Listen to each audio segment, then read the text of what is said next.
Visits Windsor Castle. Of course, stay tuned here on NewsX World. We now turn over to West Asia for our next update, where Iran has dismissed US criticism of its missile program as nonsense, with its foreign ministry spokesman Esmail Baqaei saying that the United States has no right to comment on the defensive capabilities of a nation determined to preserve its independence. Let's listen in to the other statements made by Baqaei. آمریکا قرار نیست در مورد توانمندی‌های دفاعی ملتی که تصمیم گرفته استقلال خودش رو به هر قیمتی حفظ بکنه، روی پای خودش بایسته و در مقابل زیادخواهی و تعرض و تجاوز بیگانگان از جمله آمریکا و رژیم صهیونیستی ایستادگی بکنه، بخواد در این مورد This comes after US Secretary of State Marco Rubio visited Israel on Monday and held a joint news conference with Prime Minister Benjamin Netanyahu, warning that a nuclear-armed Iran with missiles that could reach distant targets poses an unacceptable risk to Israel, the United States and the world. Moreover, Rubio reiterated that the US would continue pressure on Tehran until it changes course.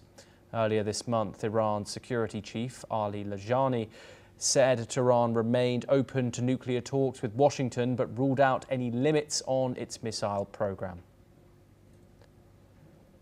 Okay, we are here discussing Iran's nuclear capabilities, a huge topic that has been a long topic of diplomatic negotiations and, of course, a 12-day war with Israel. Ross Feingold joins us now. He is a political analyst and he joins us live from Taipei in Taiwan. Ross, thank you very much for joining us. Always a pleasure to have you on the program. Ross, Iran's foreign ministry has dismissed the United States' criticism as, quote, nonsense. How much of this is rhetoric and how much reflects Tehran's long-term posture when it comes to its nuclear capabilities? Of course, Iran is going to respond negatively, even using words that are undiplomatic in response to criticism from the United States about Iran's missile programs or even a resumption of its nuclear weapons research programs.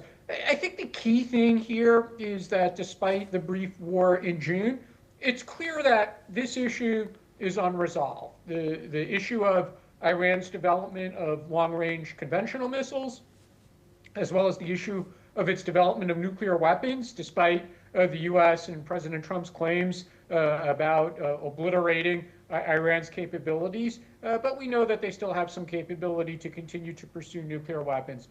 So this issue is far from over. And this is not just a United States or an Israel issue.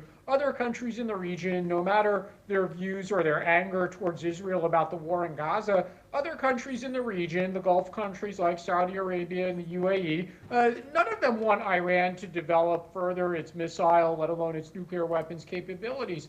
So other than Russia and perhaps China, no one in the world, and specifically in the region, is hoping that Iran can continue to develop these capabilities. So Iran's response to the U.S. is not going to get much sympathy from anyone, maybe other than Russia and China.